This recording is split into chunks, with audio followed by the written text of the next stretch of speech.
Oi para você, estamos começando essa aula de Geografia e ela tem o seguinte título: Os principais biomas e ecossistemas do Brasil. Por que vamos estudar os principais biomas e ecossistemas do Brasil? Veja, o nosso país é muito peculiar nesse sentido. Ele tem a maior biodiversidade do planeta.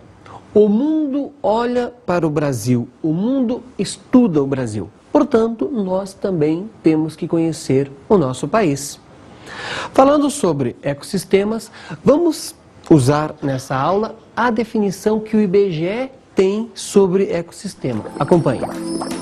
Sistema integrado e autofuncionante que consiste em interações dos elementos bióticos e abióticos e cujas dimensões podem variar consideravelmente. Vamos combinar uma coisa aqui? Você não precisa decorar essa definição de ecossistema, mas você precisa dominar o que ela significa. Exemplo, os elementos bióticos e abióticos. O que significa isso? Vamos pensar nos elementos bióticos. Está relacionado à vida de um determinado lugar. Por exemplo, a vegetação, ou mesmo os animais. E quando pensamos em elementos abióticos, podemos pensar no solo, podemos pensar no clima de um determinado local. Isso tem a ver com a vegetação? Claro que sim. Um lugar mais quente vai ter uma vegetação diferente de um lugar mais frio. Mas nós vamos aprofundar essa explicação no decorrer da aula. Acompanhe agora a definição que temos para ecossistema. Conjunto de vida, vegetal e animal, definida pelo agrupamento de tipos de vegetação contíguos e identificáveis em escala regional, com condições geoclimáticas similares e história compartilhada de mudanças, resultando em uma diversidade biológica própria. Como falei anteriormente, não precisa decorar essa definição. Nenhum vestibular, nem mesmo o Enem vai cobrar de você uma definição ipsis literis. Mas você tem que ter um domínio do que ela significa. Nesse caso do ecossistema, um conjunto de vida animal e vegetal de um determinado lugar, de uma determinada região. E é sobre isso que nós vamos estudar agora. Acompanhe o estudo prático 1, os elementos para a classificação de um bioma. Eu tenho uma pergunta para você muito importante. Eu quero que você pense sobre ela. Quais são os principais fatores que definem um bioma e um ecossistema? Fatores. Marque isso e até registre no seu caderno de estudo. Vamos lá. Eu vou usar um esquema para dar essa resposta para você. E é importantíssimo. Isso que vai ser cobrado, tanto em vestibulares quanto no próprio Enem. Me acompanhe. Vamos lá. Um deles é a latitude. O outro é a altitude. Vamos conversar agora sobre cada um deles em separado e na sequência nós juntamos essas duas ideias para que você entenda um pouquinho melhor a questão do bioma e do ecossistema e essa importância que ele tem do ponto de vista físico. Vamos começar pela latitude? Então me acompanhe. Esse esquema que você está vendo, olha, floresta tropical, tá certo? Deserto, floresta temperada, conífera, tundra, até a neve ou gelo, nós saímos de uma baixa latitude e fomos para uma alta latitude. Como assim? Veja, o Equador é 0 grau. Conforme eu for para o norte, para o Polo Norte, vai aumentando a latitude até 90. Conforme eu vou para o sul, vai aumentando também a latitude até 90 graus. Então, veja no desenho. A floresta tropical está próxima ao Equador. E eu vou indo para o norte até chegar na tundra, na neve e no gelo, no caso do Polo Norte. Isso se repete com o Polo Sul. Veja um exemplo aqui. A floresta temperada, onde ela está? Ao sul do Trópico de Capricórnio e ao norte do Trópico de Câncer. As latitudes são importantíssimas para quê? Para dizer como é a floresta. A floresta amazônica, por exemplo, que nós vamos estudar melhor em seguida, está próxima à linha do Equador. Tem uma biodiversidade muito maior do que as florestas que estão mais ao norte ou mais ao sul. Repito, a latitude indica a quantidade de sol que chega. Sol significa o quê? Energia. Quanto mais energia, quanto mais água, mais exuberante vai ser a floresta, vai ser o bioma, vai ser o ecossistema. Por isso que é importante que você relacione a questão da latitude com a questão da chegada de sol na Terra. E não só decorar aquela definição que latitude é uma linha que abraça a Terra e que 0 grau é o Equador, que ela aumenta para o norte, que aumenta para o sul, indo até 90 graus. Não é isto que vai importar, e sim a relação que você vai estabelecer. Vamos agora à questão da altitude. Vou lembrar aqui de um detalhe. Altitude sempre em relação ao nível do mar, nível médio. Entre a maré alta e a maré baixa, tem uma média, ali vai ser 0 metro. Conta-se a partir daí. Já a altura é diferente, é do ponto onde eu estou. Aqui tem 1,77 m, do chão até onde eu estou colocando a mão em minha cabeça. Tá certo? Então, diferencia muito bem o que é altitude e o que é altura. No nosso caso, interessa aqui a altitude.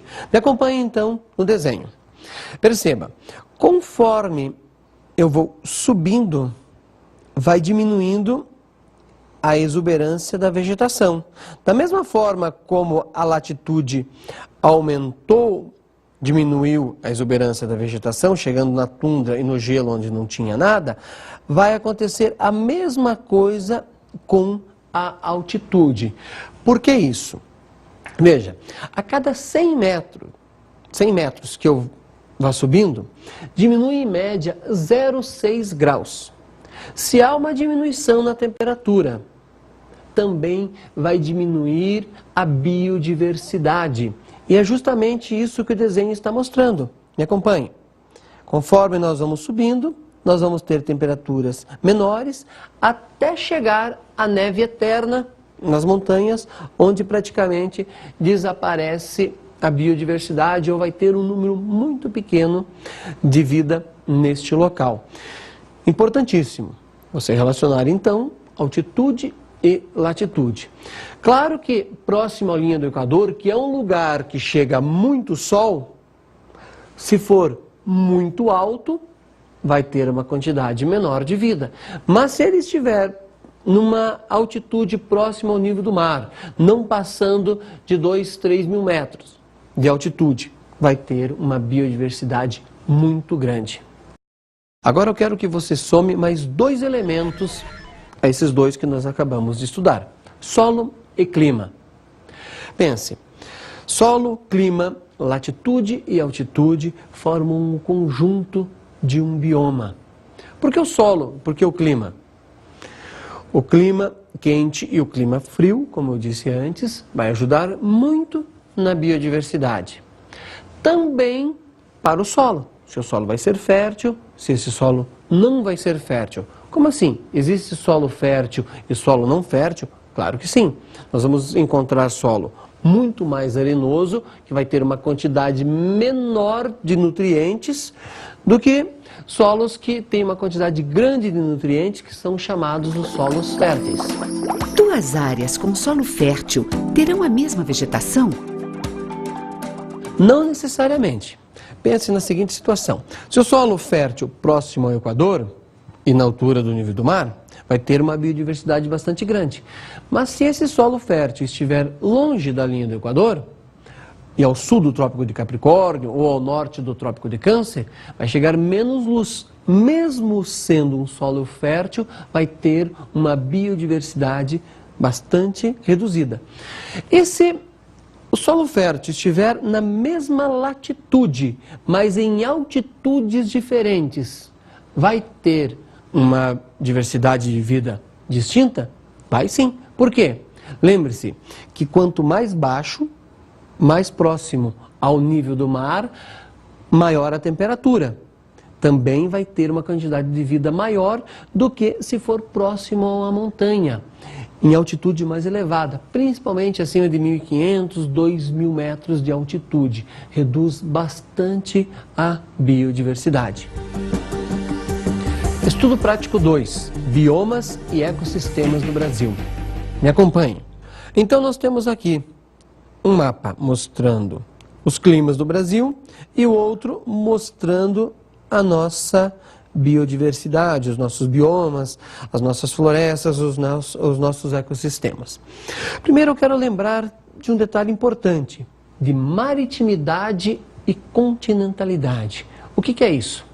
Fácil. Observe no mapa.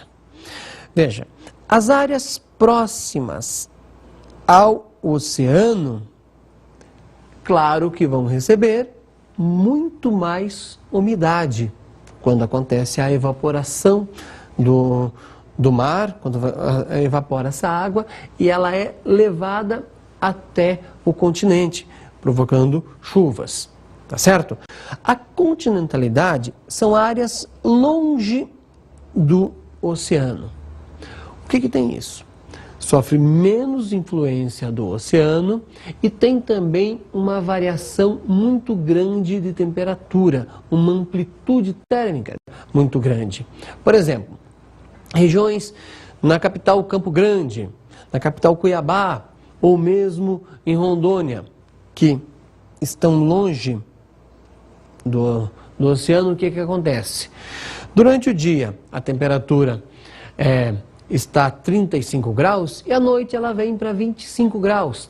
Isso é amplitude térmica, de 35 para 25.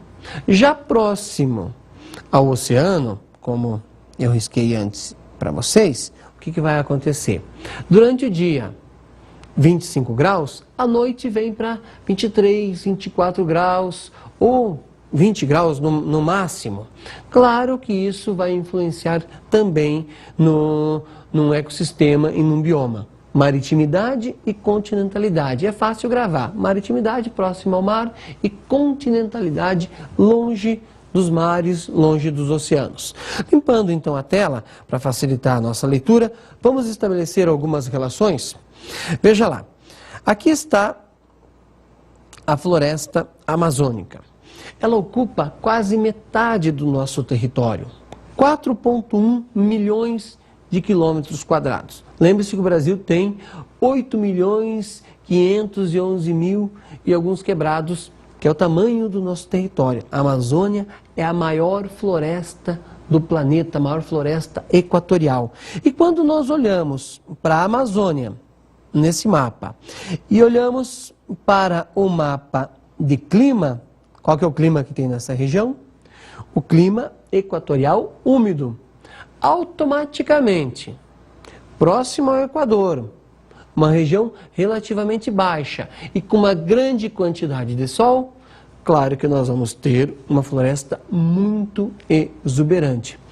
Quero fazer um comentário com vocês importantíssimo. Olha só, tudo isso aqui não significa que tem uma vegetação uniforme, igual, o mesmo tipo de árvore.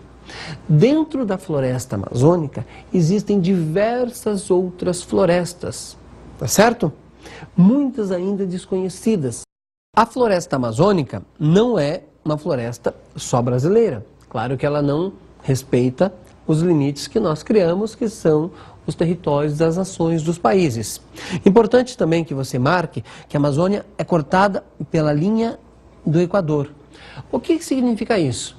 Quando é inverno no hemisfério norte, é verão no hemisfério sul e assim por diante. E daí, o que significa? Que quando está chovendo mais num hemisfério, no outro as chuvas diminuem. E assim mantém um equilíbrio nessa floresta. Porque aí o rio Amazonas corta toda a floresta. Ora ele vai receber águas do hemisfério norte, certo?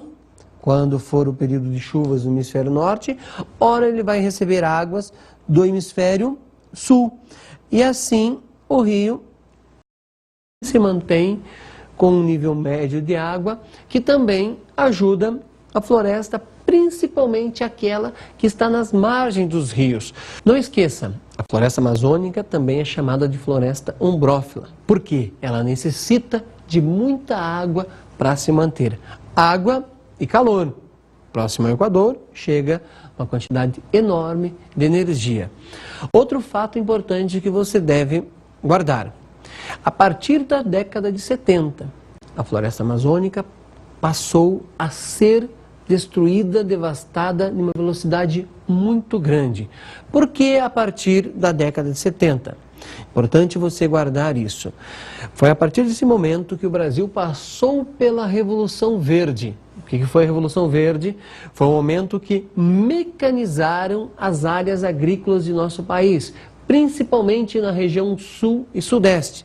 A partir dessa mecanização, uma grande quantidade de mão de obra foi liberada, mão de obra das áreas agrícolas. Foram liberadas do sul e do sudeste e eles procuraram outros lugares, uma nova fronteira agrícola. E a Amazônia passou a ser alvo dessa destruição. Abriu-se estradas que até então não existiam e as pessoas migraram para esses locais. E o que aconteceu? Começou o desmatamento, para quê? Principalmente criação de gado e plantação de soja. Não esqueça, a Amazônia então começa a ser devastada com uma velocidade maior a partir da década de 70. Vamos dar uma analisada em mais um ecossistema? Nós vamos agora para o Cerrado. Me acompanhe. Lembra que eu falei anteriormente para você tirar uma fotografia mental desses mapas? Então, onde eu estou riscando aqui, tá certo? É a região ocupada pelo Cerrado. Vamos observar o mapa ao lado, o mapa de clima. Qual é o clima correspondente à área onde eu risquei? Clima tropical, perfeito? Cerrado, clima tropical. Alguns detalhes importantes sobre esta região que você acabou de observar aí nos dois mapas. Veja, é uma área bastante plana, com um clima relativamente quente e com um solo que não é muito fértil. Mas aconteceu o seguinte nos últimos anos, principalmente a partir da década de 80. Houve uma grande evolução do ponto de vista tecnológico, principalmente com novas sementes, e esta vegetação do cerrado, compostas principalmente por gramíneas e árvores esparsas, distantes umas das outras, bem diferente do que existe na floresta amazônica, começou a ser devastada também. Enquanto a Amazônia foi na década de 70, como eu tinha citado, o Cerrado vai ser a partir da década de 80 com a evolução tecnológica. E olha os estados que o Cerrado abrange. Nós vamos ter Cerrado tanto no Mato Grosso do Sul, no Mato Grosso, todo o estado de Goiás, Tocantins. Esta região do Cerrado vem produzindo nos últimos anos uma grande quantidade de soja. Lembre-se, a soja é um produto que está presente em praticamente 200 tipos de alimentos que nós consumimos. E o mundo necessita disso. E é necessário uma grande área para que você consiga plantar tanto soja que o mundo precisa. E é claro que isso tem um custo ambiental muito grande. A destruição do cerrado, que até pouco tempo era considerado um ecossistema de segundo plano. Por que segundo plano? Por ter uma biodiversidade aparentemente menor do que, por exemplo, a Amazônia. Mas não é esse o caso. A biodiversidade que está ali é única e deve ser preservada. Nós vamos agora estudar a Mata Atlântica e as zonas costeiras. Me acompanhe. Primeiro eu quero que você observe que a Mata Atlântica e a zona costeira, ela ocupa uma área, que eu estou delimitando aqui para você, bastante grande. E perceba, ela vai tanto do sul do país até o norte do Brasil, saindo de regiões de média latitudes a baixas latitudes. Tudo bem? Marcou isso, né?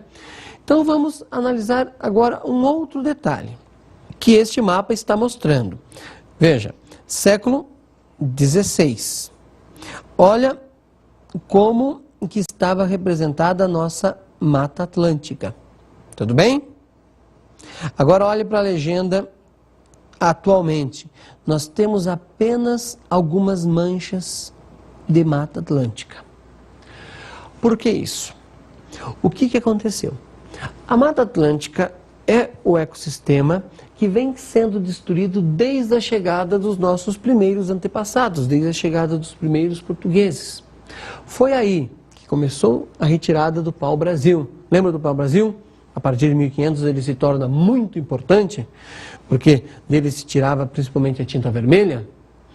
Depois do pau-brasil começou a ser destruída por que a Mata Atlântica? Por causa da plantação da cana-de-açúcar, que foi um importante ciclo econômico do nosso país. E logo depois da cana-de-açúcar veio o ciclo do café.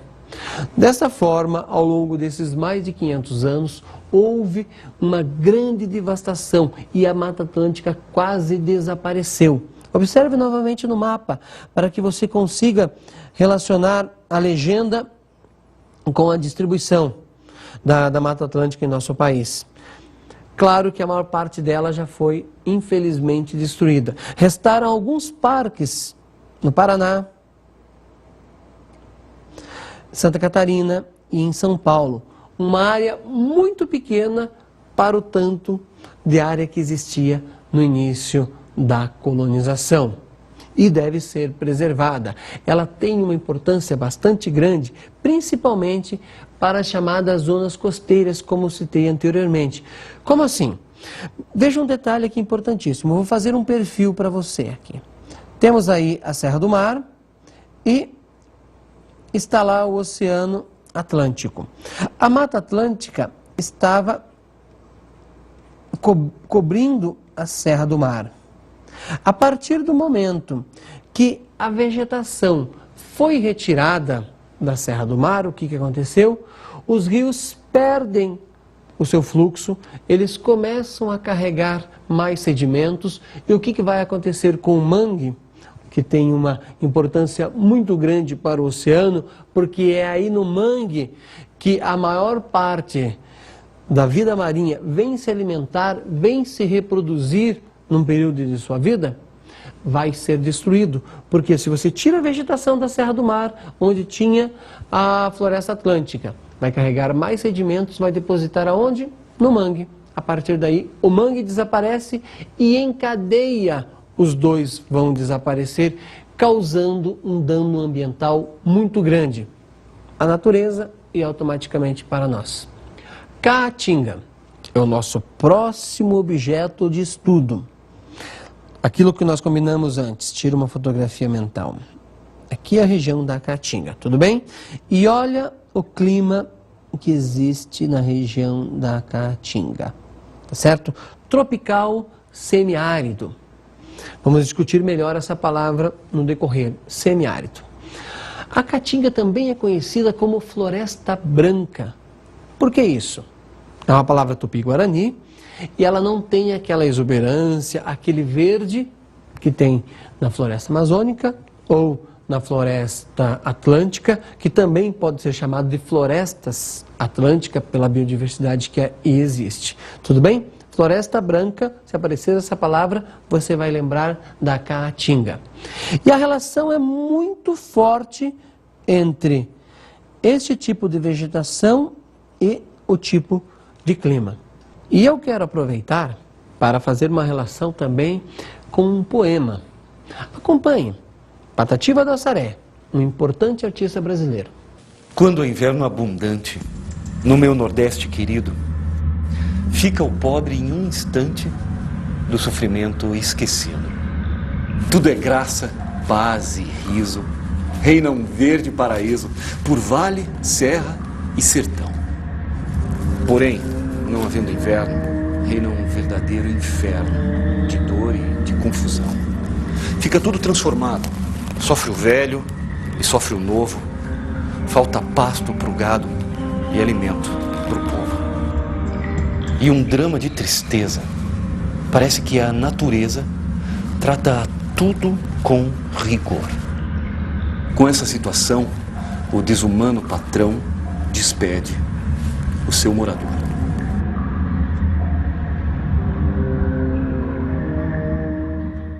Este poema é importantíssimo para você estabelecer algumas relações. Veja, quando o poeta diz o seguinte, que quando é inverno, o povo do sertão fica menos sofrido, o que ele quis dizer com isso? Veja, a relação de inverno para o nordestino, para o sertanejo, é diferente da relação de inverno para as pessoas que estão no sul e no sudeste do Brasil. O inverno para eles é o período de chuva. E o que acontece no período de chuva? Tem água e a vegetação vai ser exuberante e é possível você ter uma colheita. Por isso que o poeta tratou dessa forma, que a partir do momento que tem inverno, engraçado ter inverno, ou seja, tem chuva e ele vai poder ter uma colheita. Agora eu quero fazer um alerta importantíssimo em relação a isso.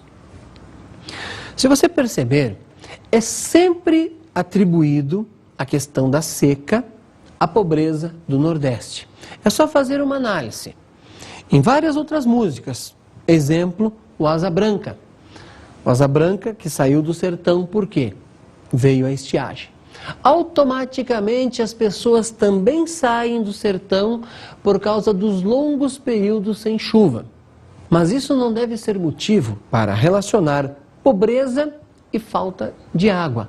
Porque existem outros lugares do planeta que chove muito menos do que no Nordeste.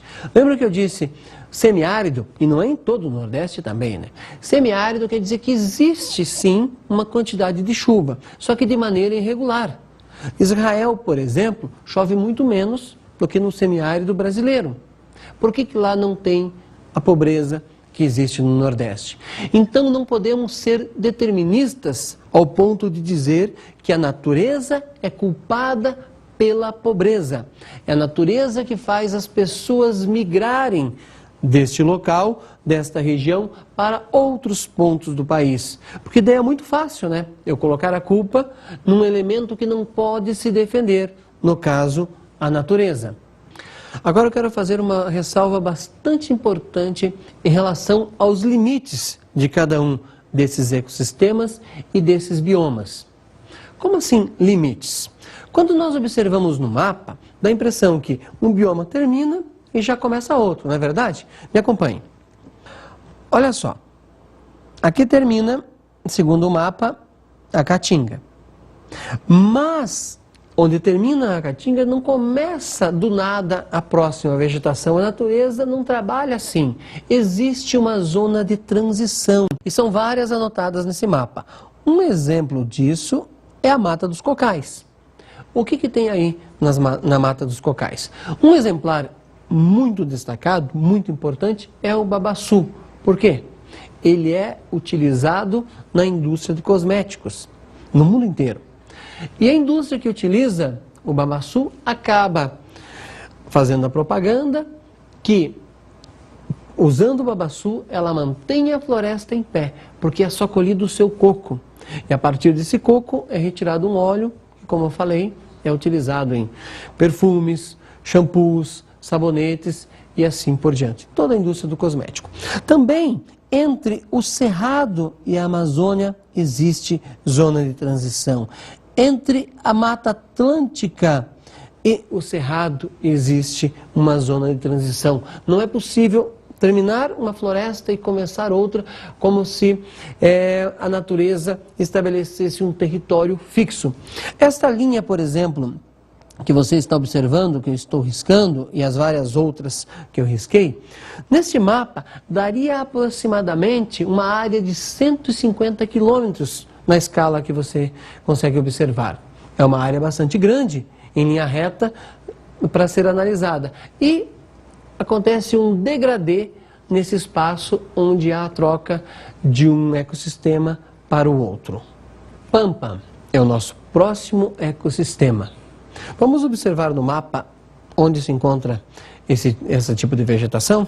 Exatamente aqui no sul do Brasil, ocupando a maior parte do Rio Grande do Sul. Olha o tipo de clima que existe nessa área, clima subtropical. Vamos voltar do início da aula. Lembra das latitudes? quanto maior a latitude, o clima com temperaturas mais baixas, um clima subtropical, exatamente isso. Aqui passa, olhe no mapa, aqui passa o Trópico de Capricórnio. Ao sul do Trópico de Capricórnio, as temperaturas são menores do que ao norte do Trópico de Capricórnio. Então, um clima frio, sujeito a geadas e até neve. Portanto, menos temperatura, menos biodiversidade. Tanto é que a vegetação nessa região é composta principalmente por gramíneas. Foi usada durante muito tempo para a criação de gado. E hoje ela vem sendo destruída para a plantação de plantas exóticas, principalmente o eucalipto e o pinus numa escala menor. Para que é usado esse tipo de vegetação? É utilizado tanto no papel, na celulose e na indústria de lenha. Não esqueça, tire uma fotografia mental da região onde se encontra o Pampa. Mais um detalhe que eu preciso que você guarde. O Pampa não é só brasileiro. Ele atinge também uma parte do Uruguai e uma parte da Argentina. Tá certo? Nós vamos agora estudar o Pantanal. Onde está o Pantanal? Me acompanhe. Esta região do Brasil, o Pantanal, como o Pampa e como a Amazônia, também não é só brasileiro. Dentro do Brasil ele está no Mato Grosso do Sul e no Mato Grosso. Ele atinge esses dois estados. O Pantanal, ele é considerado pela Unesco Patrimônio da Humanidade. Por quê? Tem uma biodiversidade única. E como que funciona o Pantanal? A região onde ele se encontra, uma área bastante baixa, que recebe água de vários lugares do Brasil. Observe no mapa. Há o depósito de água de rios que desembocam neste local. Durante o período de chuvas, acontecem as enchentes, toda essa área é alagada. Detalhe, embora a palavra Pantanal faz com que você pense que a região é um pântano, nada disso, aí não tem um pântano. Tem uma área que é alagada durante o período de chuvas, que vai durar praticamente do meio do ano até janeiro. E depois disso acontece o período de secas, ou vazante, onde as águas vão diminuindo aos poucos. E o que tem aí? Uma biodiversidade acostumada ao período de cheias e depois ao período de secas. O que está acontecendo no Pantanal? Porque o cerrado está sendo destruído, me acompanhe por favor no mapa. Olha aqui a região do cerrado. Eu falei anteriormente que se planta soja nessa região. Para plantar soja é necessário tirar a vegetação do cerrado. Quando essa vegetação é retirada, acontece uma alteração nos rios. Esta alteração que acontece nos rios que desembocam no Pantanal alteram o ciclo hidrológico do Pantanal. Portanto, mexe com a vida desta região.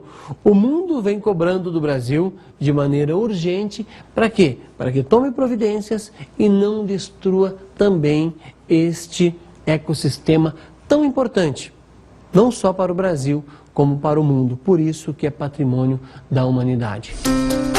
Sistematização. Estudamos os elementos para a classificação de um bioma. Conteúdos. Fatores que definem um ecossistema, bioma. Habilidade 15. Avaliar criticamente conflitos culturais, sociais, políticos, econômicos ou ambientais ao longo da história. Abordamos também os biomas e ecossistemas do Brasil. Conteúdos. Principais biomas e ecossistemas do Brasil. Habilidade 26. Identificar em fontes diversas o processo de ocupação dos meios físicos e as relações da vida humana com a paisagem. Habilidade 28. Relacionar o uso das tecnologias com os impactos socioambientais em diferentes contextos históricos geográficos. Habilidade 29. Reconhecer a função dos recursos naturais na produção do espaço geográfico, relacionando-os com as mudanças provocadas pelas ações humanas. Habilidade 30. Avaliar as relações entre preservação e degradação da vida no planeta nas diferentes escalas. Para finalizar, alguns lembretes importantíssimos. Nunca estude separadamente vegetação, rios, clima. Sempre estabeleça uma relação, como nós fizemos na aula. Relacionamos clima e vegetação, altitude e latitude. Uma coisa explica a outra e assim, com certeza, você vai gravar muito melhor o conteúdo.